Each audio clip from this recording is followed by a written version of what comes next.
Bem-vindos a mais um Quixotado, hoje trazendo a resenha de Assim na Terra como Embaixo da Terra, de Ana Paula Maia. Ana Paula Maia que foi uma das primeiras autoras resenhadas aqui no Quixotada, com o seu Em Terra e Seus Mortos, e agora retorna com esse livro que foi finalista do International Booker Prize, o mais importante prêmio internacional para autores traduzidos para o inglês. Ela está fazendo sucesso lá internacionalmente e merecidíssimo. O livro é muito bom. É um livro fininho, um livro de 144 páginas, mas bem denso. Também por isso ele pode ser chamado de kafkiano, né? Ele é kafkiano por vários motivos. Primeiramente porque se trata de uma ação que se passa numa colônia penal, né? E o Kafka tem o seu livro, A Colônia Penal, que trata também sobre essas situações absurdas, assim como esse. Esse livro também me lembra outros contos do Kafka, inclusive um conto bem curtinho que ele fala sobre um condenado ao inferno, que me remeteu em alguns momentos. Esse livro aqui me remeteu a esse conto do Kafka também. E ele me remeteu também a outros livros aí já clássicos, como por exemplo O Deserto dos Tártaros, né? Assim, logo no começo do livro eles falam sobre a espera da chegada de um oficial, e você fica muito sem saber por que é que eles querem essa chegada desse oficial, você vai descobrindo aos poucos. Ela vai construindo a atmosfera de terror, né? De suspense aos poucos. E é bem interessante como ela vai desenvolvendo essa sensação que você começa a ter juntamente com o pessoal da colônia, né? De desespero por uma espera que não chega nunca.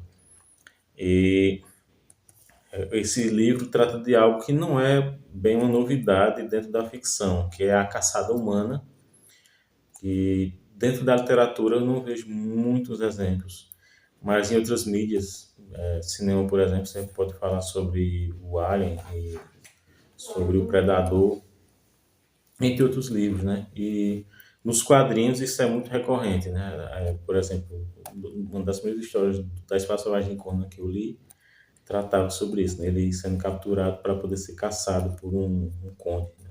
Um nobre. Tem histórias de texto também com essa mesma temática, Homem-Aranha, Wolverine, Batman várias vezes já, Super-Homem também. Dos que eu acho que todos os grandes personagens assim que são muito sequenciais, né, que tem muitos anos de histórias em quadrinhos já passaram por isso.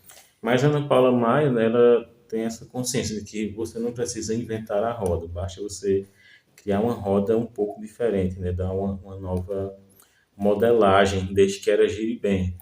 E a Ana Paula faz isso muito bem aqui. Ela faz com que essa engrenagem, né, da ideia da caçada humana, ela gire muito bem, ela funciona muito bem aqui. A atmosfera que ela cria é muito interessante. Basicamente, são 5 personagens, depois aparece o sexto, que é o Heitor, o oficial que eles estão esperando avidamente. Mas no início a gente vai conhecer o Valdênio, que é um homem já idoso, né, que está preso desde a juventude, né, ele manca de uma perna e a gente descobre que foi por causa de torturas, né, ele foi empurrado de uma laje, dentre outras torturas que ele sofreu. Vamos ter o Bronco Gil, que é um índio caolho, e o Pablo. Esses são os principais prisioneiros.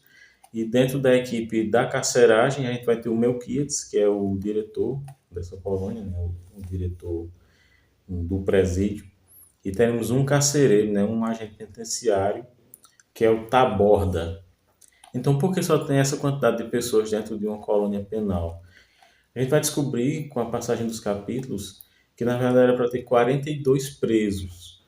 O que aconteceu é que chegou a notícia há alguns meses de que esse presídio seria fechado.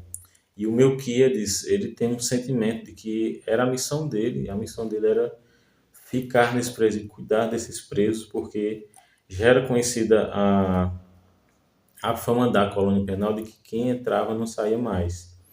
A gente descobre que quando um preso entra lá, e são os piores dos piores, ele recebe uma tornozeleira e que se ele tentar fugir e ultrapassar os limites do sinal da tornozeleira, ela explode, deixando ele incapacitado, porque destrói, se não matar, mas pelo menos acaba com a perna do prisioneiro.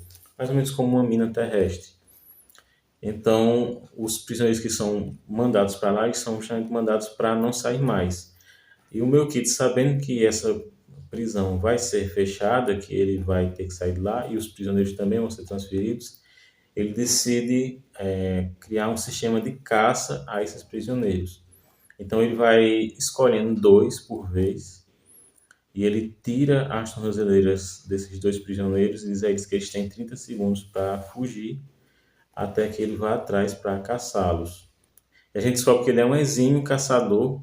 Ele, em alguns momentos, vai ter memórias de quando ele caçava junto com o pai dele. E, ao mesmo tempo, a gente vai ter o índio, o Bronco Gil, que também, logo no começo, a gente descobre que ele também é um bom caçador, porque ele caça um javali que estava dando muito trabalho dentro dessa colônia. Ele consegue caçar esse javali e até tem a cabeça de um javali na capa do livro. E vai ter momentos em que a Ana Paula Maia vai comparar o ser humano com o javali, né? Tanto na forma da caça como na forma como morrem, né? Quando eles morrem sorrindo. Essa metáfora é bem interessante que ela usa no livro. Pois bem, então o Melquiades já caçou 39 presos e inclusive o Taborda, né, que é o agente penitenciário, ele sabe que quando o Melquiades acabar com todos os presos, ele vai acabar também com ele. E ele acredita que o Melquiades vai então dar por finalizar a sua missão e vai se matar. Então toda a atmosfera, e é claro que eu não vou poder contar muito mais do que isso, para não estragar para vocês, né, para dar spoilers, eu já acaba tirando um pouco do suspense, né, porque o que eu disse já revela um pouco do início do livro, né, daquela atmosfera que ela vai criando, como eu disse, aos poucos.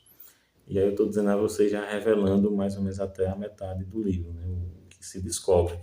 Só que vai ter muitas outras coisas, e inclusive algo que está no título, né, assim na Terra como embaixo na Terra. O que é que tem embaixo da Terra? Aí eu vou deixar para vocês descobrirem. Mas eu vou dizer a vocês que é um livro que vale muito a pena. O desenrolar, a atmosfera, a psique dos, dos personagens, a forma como ela entra no pensamento deles, mas que não tenta dar nenhum floreio, né? Ela entra, a Ana Paula Maia é especialista nisso, né? Em trazer realmente a brutalidade desse cotidiano, né? Ela traz várias situações em que pessoas lidam com aspectos brutais da nossa realidade e ela trata disso sem tentar florear, nem florear a linguagem, nem dar um pensamento mais, digamos, filosófico, mais profundo. Eles estão realmente preocupados ali em sobreviver, eles estão preocupados em escapar da loucura do Melquiades. E também algo interessante que é justamente o fato de essa loucura, ela vem de onde, né? Será que essa própria terra onde eles estão seria de alguma forma amaldiçoada? Será que existe essa coisa de energias ruins? Ou são apenas os homens os responsáveis pela sua própria maldade, independente do ambiente em que eles estão? Então, leiam um livro para vocês verem mais ou menos o que a Ana Paula Maia pensa sobre isso e para vocês tirarem suas próprias conclusões. Espero que tenham gostado do vídeo e até o próximo Quixotado, seu programa de literatura.